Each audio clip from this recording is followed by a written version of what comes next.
The Smithsonian Faculty Fellowship Program represents a rewarding academic professional development opportunity for faculty at Montgomery College. The fellowships are a product of a unique collaboration between Montgomery College and Smithsonian Center for Education and Museum Studies. It's the first of its kind between the Smithsonian Institution and a community college. Professor Allyson Lima was born in Eureka, California in Redwoods National Park. She received a BA from Humboldt State University and an MA in Spanish from the University of Oregon. Ms. Lima taught Spanish and Latin American history, art and literature at the University of Oregon, Oregon State University, Pepperdine, American University, and Montgomery College. Her approach is student-centered and involves using student-selected objects to promote cultural encounters in the classroom. Although I was going to begin this project with my Spanish 102 class, who have already worked from the present tense on into the past tense and the subjunctive so they can respond, the students in Spanish 1 come in with zip.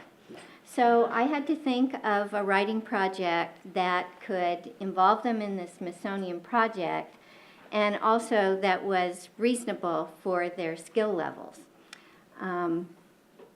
This photo here is one that I took in the Metropolitan Museum in January.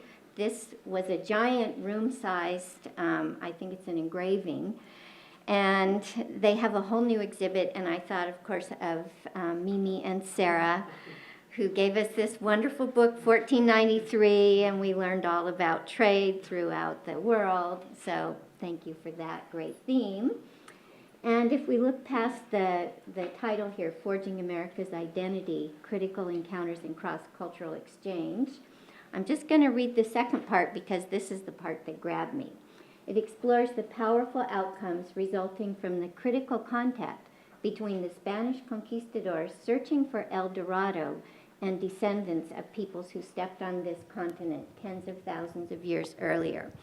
So the idea of El Dorado is what really grabbed me, and I'll say more about that in a minute. Also, with this project, there was a tremendous sense of setting out, of embarking on this incredible adventure where nobody knew exactly, well, maybe Mimi and Sarah did because it's so well coordinated you don't see the shaping behind the scenes, but this idea of being on an adventure is something that you knew people are really going to be, you won't believe it.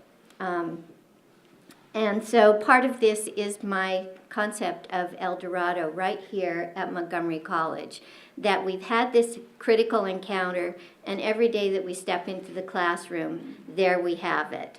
And the rest of you have been mentioning all the different countries where your students are coming from, and we have a critical encounter every day in our classroom.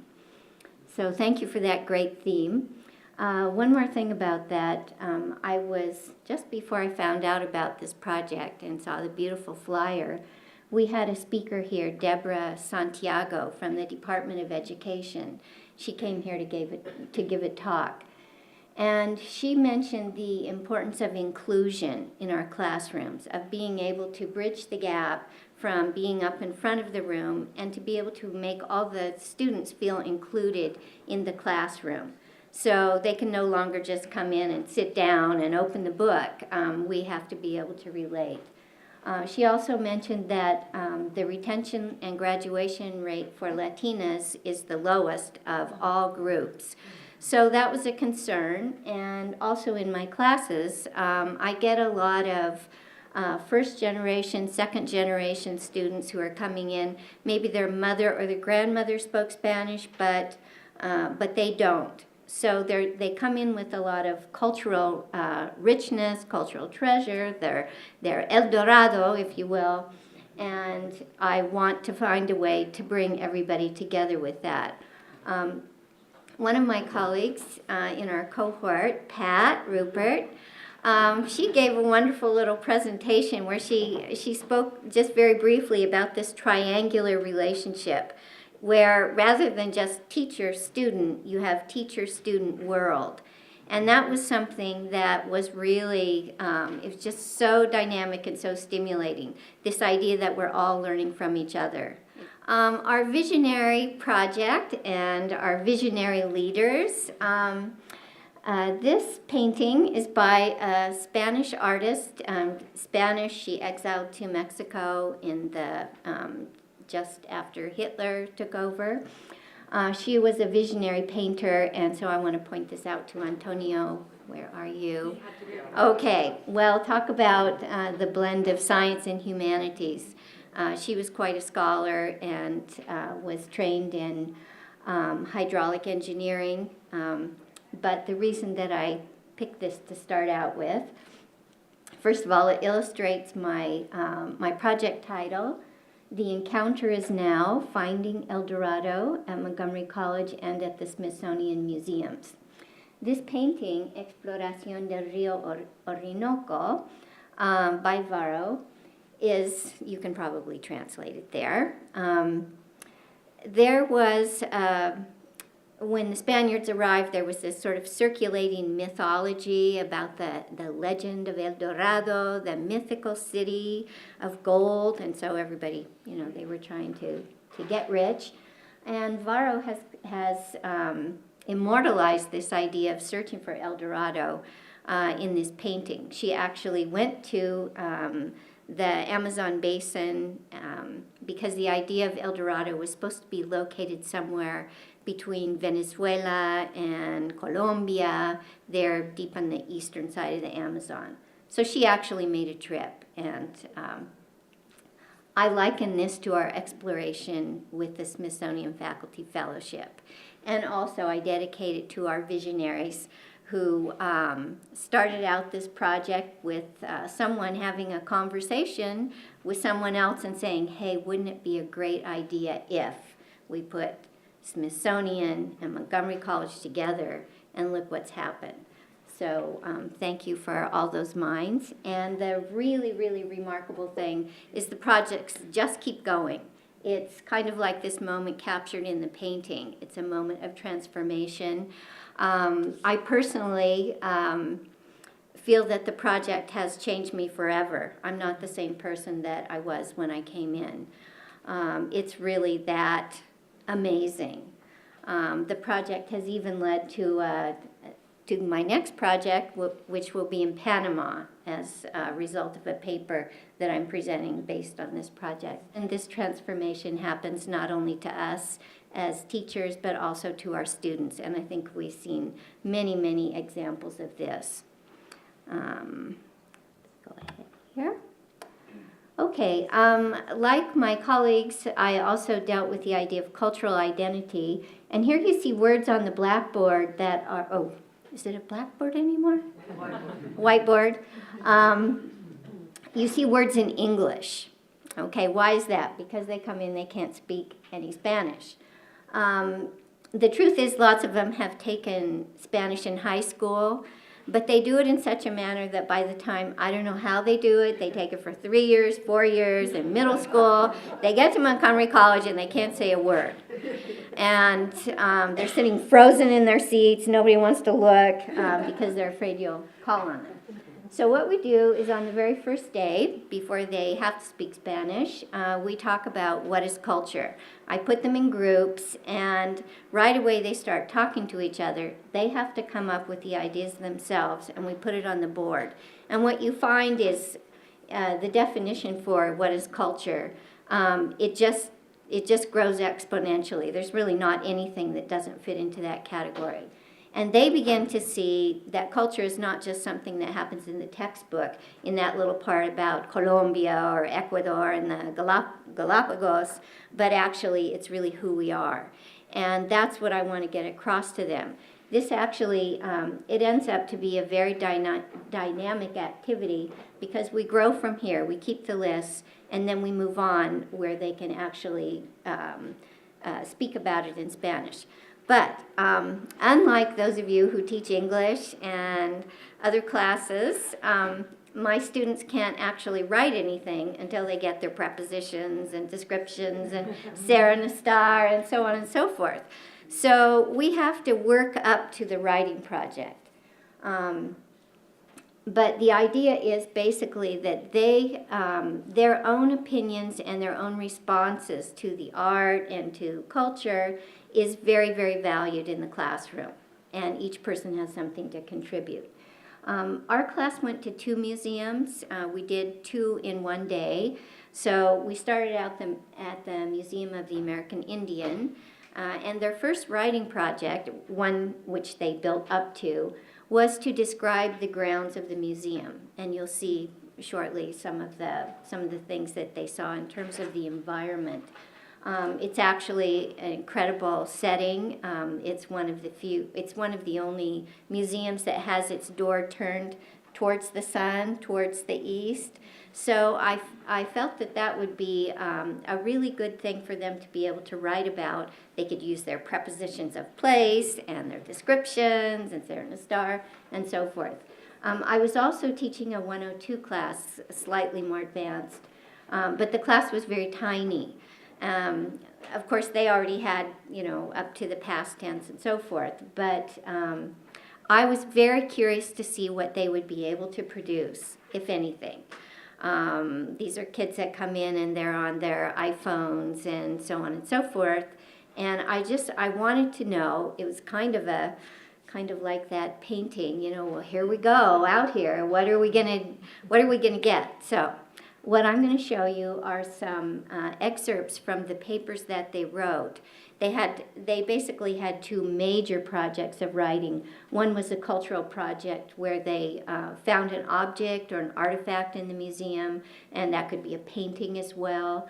And that would be part of their final cultural project at the end of the term, when they can actually speak in Spanish and present it using technology and PowerPoint and Prezi Now and everything. So I'm going to take you through, and there's not, this is going to be rather fast because I took the stopwatch thing seriously. So we start out with these basic questions. What is culture? What constitutes identity? What is an American identity? Okay. And right from the very beginning, there was something about this class. I think because they sort of broke the ice talking to each other, they had a sort of sense of camaraderie, which was really, really amazing. And it goes back to that idea of the triangle, of everybody learning something from each other. And you can kind of get the energy of the class. And later on we'll hear something from Crystal, who wrote about the preamble written in license plates. We'll come to that later. Anyway, it was a great group. And again, I want to emphasize their personal responses were really valued. I have to admit there were a couple of, because I did give them a rubric and also a list of things that they needed to comment on and observe. I did get, with all those prepositions of place, well, the Smithsonian is located on the south side, and so on and so forth, but okay. But they had to go a little bit beyond that, and I wasn't sure what would happen. Okay, here we have a few more. And again, vámonos al museo. Here we go, and this is what they had to say. So this is Hector. Thursday, the 21st of November, my mother and I went to the National Museum of the American Indian by metro. We traveled an hour to arrive, but it was worth it. They had to say how they got there, too. Upon arriving, the first thing I noticed was the fountain that is so beautiful and gives a natural form to the entrance. The shapes of the fountain are perfect to sit and listen to the sound of the water because it is an ideal height for a little bench. Here I want to emphasize that he went with his mother. His mother is from El Salvador, and the two of them went. I also want to give some kudos to Manjula Kumar, who really emphasized from the very beginning that the students are encouraged to bring family and friends. And if she hadn't really pushed that so much, I'm not sure I would have really done the same. But they really did go together. And again, I felt like that was that sort of triangle of energy that sort of produced more than what an independent person would have gotten.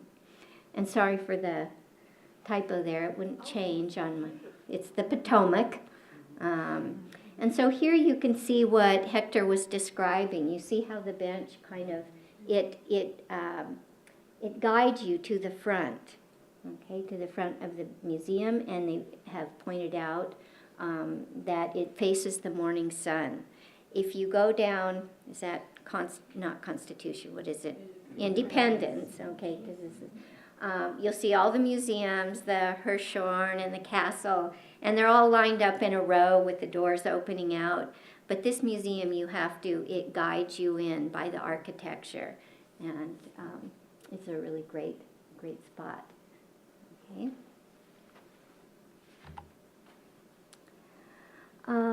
And here's, we have Doricia, and she brought her mom and her boyfriend. Her mother loved it. I'm not sure boyfriend did, but he came along. And then the writing on the left is a different student. My parents enjoyed it very much, and also they want to go back. This is what we were looking for. One of the reasons that they liked it so much is because they too could read what it was about. And by reading what it's about, she's referring to the labels and the descriptions on the walls. So they discovered something that made it more meaningful. Also, we loved it because it had things to do with our Salvadoran nationality.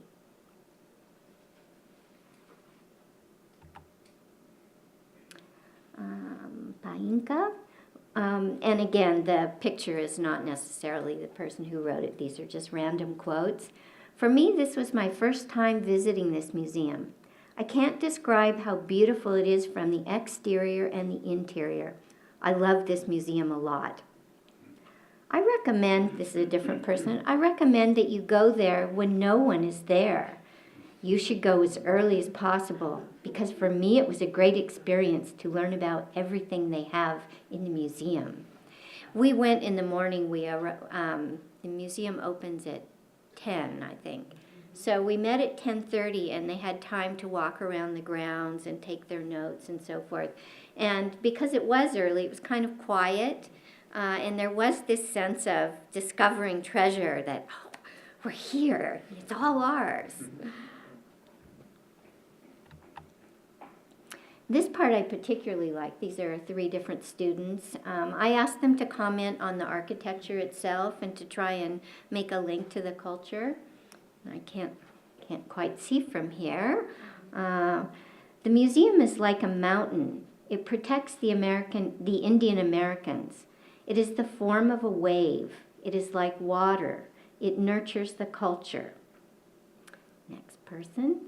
The building is the color of Kasota rocks, the color of the earth, and the architecture is curved, contrasting with the other museums on the mall. The architecture is beautiful. It is the yellow of the earth. At that moment, I saw indigenous Americans that worked with the earth. They sweated under the blue sky. They lived a long time. They danced and laughed. The last one comes from a Chinese student. And I think, for first-year Spanish, they're just getting their prepositions and verbs together, that they showed some real response. I was very happy with that. What I like the most about the architectural design is the fountain, because it gives a feeling of tranquility to the place and transports my mind to another place, like, for example, a forest where one feels far away from everyday life. I think that's beautiful. Okay, and I translated the same as they said it, so that you'd know, but for example, like that. Okay. Wetlands. There are several marshes around the museum. Ducks, squirrels, and dragonflies converted into their home. They represent the environment of the early Chesapeake before European colonization. And this student was going on to be a doctor. He was studying to be a doctor, so he had some very scientific things to say about the grounds. Another student, while we have the vegetation up, She was very, very interested in homeopathic medicines, and there's something like 33,000 different kinds of plants and just unbelievable amount of things that if you don't stop and take your time around the museum, you might not notice that. And she asked if she could do her project, her final project, on the plants and the healing properties of the plants. So she did this amazing thing. You'd never believe that how many uses of tobacco there were, including curing worms. And this is now entering the interior of the museum. Rays of sun reflect a rainbow spectrum in the entrance interior, where the light enters all day long. It's very beautiful to see natural light. The roof is a circular form that looks like a curled snake. Inside the museum is an enormous white ceiling. In the center is a round window. The sun comes in. The window is like a star. It delights the room. First year Spanish. And there it is. Before going up to the second floor, I looked up and saw the beautiful roof of the museum made of spirals.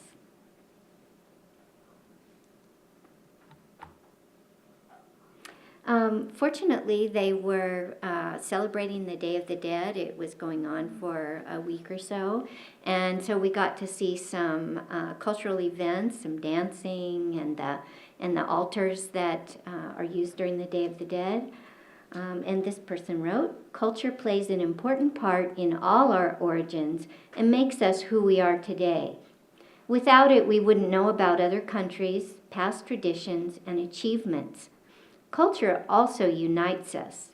In general, I loved everything about this project." And that idea of culture uniting us, I thought that was really central to what we were doing. And here we have one of the altars, El Día de los Muertos.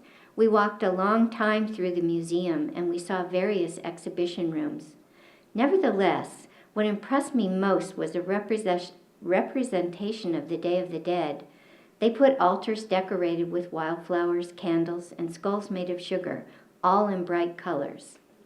And they also noticed through these, through the altars, that you have the four elements represented, the candles that are burning, so for fire, water, earth, and air. And that theme is actually carried out throughout the museum and the construction of the museum.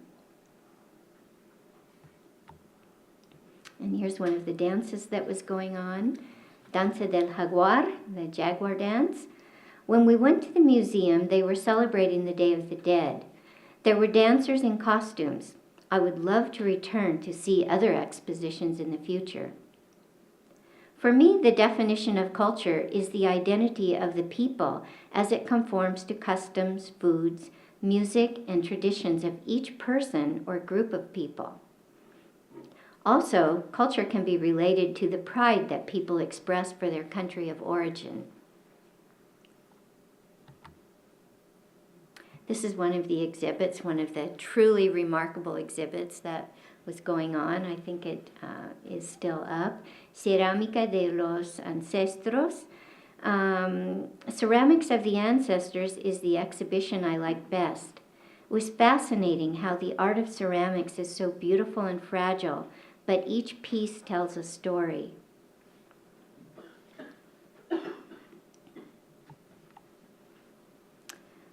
This piece is by Rhonda Holybear, Maternal Journey, and I'm going to show 2 slides of this. This was a very popular object or artifact. Several students wrote about this. This artifact was my favorite because in my life I have seen this sacrifice that my mother made. My mother immigrated to the United States when she was 12 years old. She made sacrifices for her children. She stayed in this country and has worked hard to give us a better future. I felt like I could relate to this exhibit because it demonstrates how a mother will do anything for her children, like my mother. It really is pretty remarkable. And the person who wrote the first paragraph had also described the horse itself and how the mother is, the children are on a cart that she's carrying behind them. Okay, and Rhonda Holy Bear too.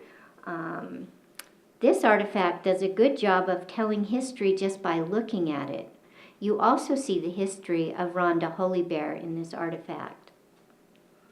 My mother went to the museum and she also loved this artifact. She felt like she could just see by looking at this artifact. And there wasn't, I was really sort of grasping for how to, there's really no word exactly to represent that idea of seeing. So I just left it there as see. But I think that she meant she was experiencing a lot of history and imagining. And then the last piece here, this is by Marcus, this strapping ex-Marine who was obsessed with girls and finding a good girlfriend. But he had a little daughter that he was responsible for. And he talked about her a lot. And so what Marcus chose for his project was this same Rhonda Holy Bear doll. And his little daughter was just really taken with this. So he says, my trip to the museum was a good trip. I went with my daughter and my girlfriend. My daughter loves dolls. And this is a painting in the National Portrait Gallery, because that was the second museum we went to. And we have, this is, I think this is Hector again. My interpretation of the images is that the painter is trying to express the happiness of the people for the union of England, France, and the United States and Canada to fight together in the First World War to win democracy and overcome communism. My impressions after visiting the museums are many. For example, I had never been to a museum of art like the National Gallery, and I was really impressed to see so many beautiful paintings like the one I wrote about. And this student was also Salvadorian. We had quite a few students from Central America, and he wrote more about this painting. He talked about how the texture of the buildings, how it was painted so that it looked old, so that there was a certain sense of permanence to it. And then he also pointed out how there are many flags of all these different countries, the Allies, but what you really notice most are the U.S. flags. And this is one of my favorites. This is Crystal, We the People. This is it's a very large exhibit. This is by Mike Wilkins. Okay. The art I chose is the preamble, made up entirely of license plates. The preamble is the introduction to the American Constitution. I think that the preamble is the initiative to make better laws. I chose the preamble because it represents new life for all people.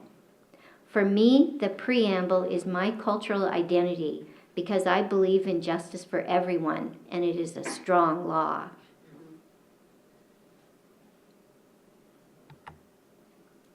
And some concluding remarks, because also we were looking for students to be inspired to want to go back and take their friends and family. So just some random responses. Being in front of the museum seems very alive. I ask myself if things came to life at night, like in the film, Night in the Museum. Okay. This museum is worth the trip, and I would do it again. I'm very glad I did this project because I never would have gone just for fun. This is another person. In fact, I thought it would be boring, and I would leave as soon as possible. Instead, I was there a long time exploring the paintings and artifacts. In reality, I'm not a big fan of museums, but after doing this project and visiting different museums, in reality, it affected me a lot.